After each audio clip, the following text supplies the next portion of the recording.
नाशिक तालुक्यातील ring road प्रकल्पामुळे बाधित झालेल्या शेतकऱ्याच्या न्याय मागण्यांसाठी मुंबई इथं मुख्यमंत्री देवेंद्र फडणवीस यांच्या वर्षा शासकीय निवासस्थानासमोर होणारं आंदोलन मंत्री गिरीश महाजन यांनी दिलेल्या सकारात्मक आश्वासनानंतर मंगळवारपर्यंत स्थगित करण्यात आलं। मात्र शनिवारी होणाऱ्या उच्चस्तरीय बैठकीत तोच निर्णय झाला नाही।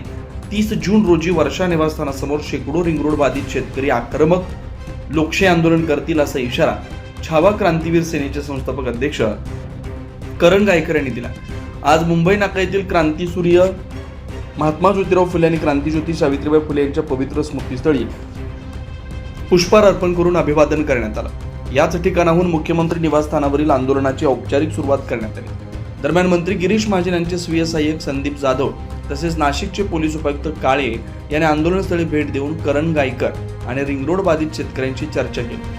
त्यानंतर त्यांनी दूरध्वनीद्वारे मंत्री गिरीश महाजन यांच्याशी शेतकऱ्यांची थेट चर्चा घडवून आणली। यावेळी मंत्री गिरीश महाजन यांनी शेतकऱ्यांना आश्वासन दिलं की येत्या शनिवारी रिंग रोड प्रकल्पासंदर्भात उच्चस्तरीय बैठक आयोजित करण्यात येणार आहे। या बैठकीत संबंधित मंत्री, आमदार, खासदार, जिल्हाधिकारी, MSRDC, नगररचना विभाग, जिल्हा प्रशासन तसेच मंत्रालयातील वरिष्ठ सचिव उपस्थित राहतील। बैठकीत रिंग रोड बाधित शेतकऱ्यांच्या सर्व मागण्यांवर सविस्तर चर्चा करून न्यायमार्ग काढण्याचा प्रयत्न करण्यात येईल। शेतकऱ्यांच्या प्रमुख मागण्यांमध्ये मातोरी, मुंगसारे, जलालपूर, महादेवपूर, गोवर्धन आणि चांदशी या गावांमध्ये रिंग रोडचं अलाइनमेंट चुकीच्या पद्धतीने निश्चित करण्यात आल्याचा मुद्दा प्रमुख आहे।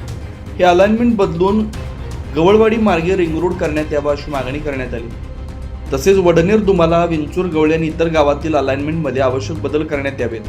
बाधित शेतकऱ्यांच्या जमिनींना बाजारभावानुसार योग्य मोबदला देण्यात यावा। जिरायत नोंद असलेल्या जमिनींचं फेर सर्वेक्षण करून विहीर, बोरवेल आणि सिंचन सुविधा असलेल्या सर्व जमिनींना बागायती म्हणून नोंद देण्यात यावी। रिंग रोड भूसंपादनासाठी गुणांक 1 ऐवजी 2 लागू करण्यात यावा। मागील 10 वर्षातील नोंदी ग्राह्य धरून आवश्यक दुरुस्त्या करण्यात याव्यात आणि मागील 3 वर्षातील उच्चतम व्यवहारांचा आधार घेऊन सध्याच्या बाजारभावानुसार मोबदला निश्चित करण्यात यावा अशा मागण्या शेतकऱ्यांनी मांडल्या। यासोबतच या बैठकीपर्यंत कोणत्याही रिंग रोड बाधित शेतकऱ्याला नवीन नोटीस बजावण्यात येणार नाही किंवा जमीन खरेदी प्रक्रियेसाठी बोलावण्यात येणार नाही असेही मंत्री गिरीश महाजन यांनी स्पष्ट केलं। त्यांनी तात्काळ संबंधित अधिकाऱ्यांमार्फत नाशिक जिल्हाधिकारी आयुष प्रसाद यांच्याशी संपर्क साधून आवश्यक सूचना दिल्या।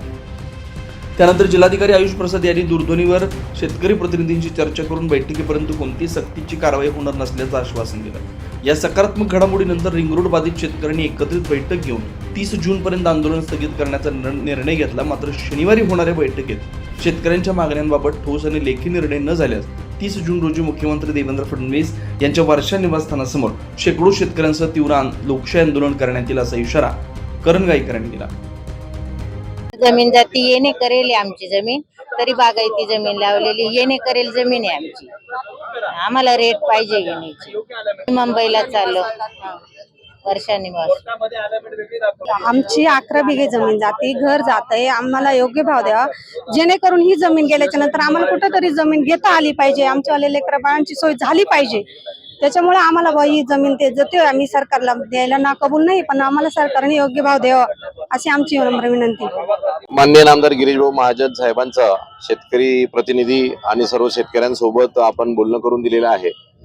शेतकऱ्यांच्या प्रमुख मागण्या ज्या आहेत त्या रिंग रोड अलाइनमेंट मध्ये मोबदला वाढवून मिळणे, योग्य मोबदला मिळणे आणि जी अलाइनमेंट काही त्यांच्या घरावरून काही विहिरी वगैरे याच्यातून क्षेत्रातून जात आहे तिच्यात बदल करणे असे अपेक्षित आहे।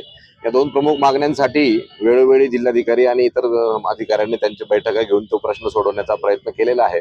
परंतु शासन दरबारी काही गोष्टी ज्या आहेत त्या मांडणे गरजेचं असल्या कारणाने माननीय मंत्री नामदार गिरीश महाजन साहेबांनी आता सर्व शेतकऱ्यांशी संवाद साधलेला आहे आणि त्यांना विनंती केली आहे की आपण पुढे कुठेही आंदोलन न नेता इथं स्थगित करावे व त्या संदर्भाने जी बैठक आहे ती प्रमुख बैठक सर्व अधिकाऱ्यांच्या उपस्थितीमध्ये नाशिक येथे घेण्यात येईल। स्वतः व्यक्तिशः मंत्री महोदय उपस्थित राहून सर्व लोकप्रतिनिधी वगैरे यांना निमंत्रित करून ती बैठक होणार आहे आणि त्या विनंतीला मान देऊन आता सर्व शेतकऱ्यांनी येथे पुढील आंदोलन स्थगित केले आहे त्याबद्दल आम्ही आभारी आहोत। आज वर्षा निवासस्थानी मुंबई या ठिकाणी रिंग रोड बाधित शेतकरी आंदोलन करणार होते, मुख्यमंत्र्यांची भेट घेणार होते, परंतु तत्पूर्वी या ठिकाणी नामदार गिरीश भाऊ महाजन यांचे शिवसहाय्यक संदीप भाऊ जाधव आणि नाशिक पोलीस आयुक्त DCP काळे साहेब यांनी या ठिकाणी येत गिरीश भाऊंशी फोनवर चर्चा करून दिली। येत्या शनिवारी दुपारी शेतकऱ्यांची जिल्हाधिकारी कार्यालयात या ठिकाणी मीटिंग आयोजित करण्याचं त्यांनी पूर्णपणे आश्वासन दिल्यामुळे आणि तोपर्यंत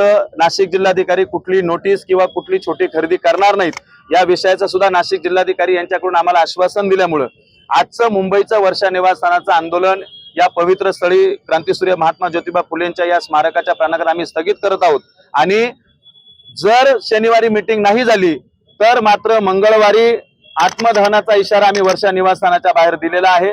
याचाही प्रशासनाने गांभीर्याने विचार करावा, आमची फसवणूक होऊ नये। शेतकऱ्यांच्या अलाइनमेंटच्या संदर्भात आणि योग्य दराच्या संदर्भात योग्य तो मध्यम मार्ग काढून या आंदोलनामध्ये शेतकऱ्यांना न्याय द्यावा ही आमची भूमिका आहे। हे उपजिल्हाधिकारी वाघ हे अत्यंत उर्मट अधिकारी आहेत, ते जिल्हाधिकाऱ्यांची आणि वरिष्ठ मंत्री महोदयांची सुद्धा दिशाभूल करतात। 19 ची नोटीस काढतात, तिला हरकती मागवतात, हरकती गेल्या का निकालात काढतात की याचं तुम्हाला काही व्हॅल्यू नाहीये, ही निकालीत काढलेली। त्याच्यानंतर 21 ची नोटीस म्हणजे अंतिम वाटाघाटीची नोटीस काढतात आणि त्या ठिकाणी शेतकऱ्यांना धमकावतात की तुम्हाला जो 25% जो अधिकचा मोबदला देणार आहोत तो तुम्हाला मिळणार नाही, आताच खरेदी करा। म्हणजे अशा विषयाचे ते वाघ अत्यंत उर्मट आहेत। म्हणजे जिल्हाधिकाऱ्यांनी आमच्या समोर 3 वेळा त्यांना आदेश पत्र काढायला सांगितले, तरी पण आम्ही गेल्यानंतर त्यांनी सांगितलं मी काढणार नाहीत, जिल्हाधिकाऱ्यांनी काय सांगायचं ते सांगू द्या पण मी माझ्या अधिकारात करणार नाही। इतकं उर्मट आणि त्यांनीच मी तुम्हाला सांगतो या वाघ साहेबांच्याच अधिकाराखाली काही बिल्डरांनी काही अधिकाऱ्यांनी त्या ठिकाणी जमिनी घेतलेल्या आहेत, यांचा त्याच्यामध्ये मोठा हितसंबंध आहे, म्हणून आमच्या शेतकऱ्यांना ते सातत्यानं अन्याय करतात त्या ठिकाणी। यावेळी रिंगरोड बाधित शेतकऱ्यांच्या वतीनं मुंबई व नाशिक पोलीस प्रशासनाचे विशेष आभार व्यक्त करण्यात आले। आंदोलनाच्या संपूर्ण प्रक्रियेदरम्यान पोलीस प्रशासनानं संयम, समन्वय आणि सहकार्याची भूमिका घेतल्याबद्दल शेतकऱ्यांनी समाधान व्यक्त केलं। भविष्यात शेतकऱ्यांच्या न्याय आंदोलनाला पोलीस प्रशासनाकडून असंच सहकार्य मिळेल अशी अपेक्षा व्यक्त करत आजच्या आंदोलनाची सांगता करण्यात आली। या आंदोलनासाठी रिंगरोड बाधित शेतकरी मोठ्या संख्येने सहकुटुंब उपस्थित होते। 9 न्यूज महाराष्ट्रासाठी प्रतिनिधी अनिल केदारी, नाशिक।